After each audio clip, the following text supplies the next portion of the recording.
Yo, what's up everyone? Today I'm going to go over one of the easiest methods for farming gold in MoP Classic. If you're anything like me, you spent almost all your gold on BOEs, professions, and crafted gear for the raid release recently, so you're running short on gold. Or you're just looking for the next easy method to making gold. Almost anyone can do this gold farming method, and it takes very little effort on your part. Just put on some music or watch your favorite streamer and let the mindless gold farming begin. But before we jump into it, if you're new to the channel or you find this guide helpful, make sure to give this video a like and subscribe to make sure you don't miss any of my upcoming guides for all things MoP Classic. Every time a new expansion or a new raid releases, consumables for raids are always at a premium and in high demand. We're going to take advantage of this. To start, head to the west side of the Dread Wastes and start with the area marked here. The only requirement for this part is that you have learned fishing. We're going to be fishing primarily for giant mantis shrimp and some reef octopus. We're looking for swarms of these in the water, and you'll find them all up and down the marked area of the coast.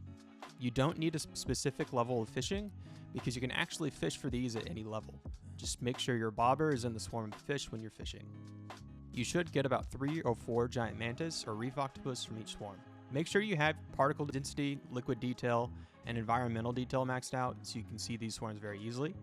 If you have your particle density too low, you'll have a hard time seeing the ripples of those swarms in the water.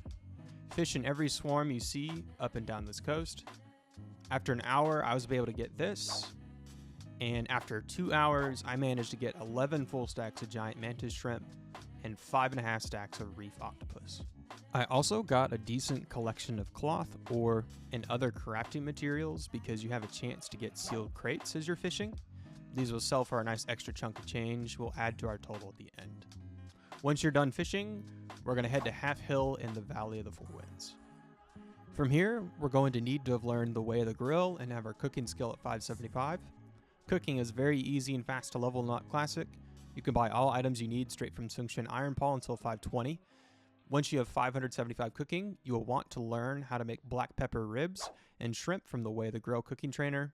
These are in high demand for strength classes and are currently going for 70 gold each on my server. We have the shrimp needed to craft these. Now we just need the black pepper, Mushan ribs, and green cabbage. And I'll show you how we'll easily get these with just the fish that we caught.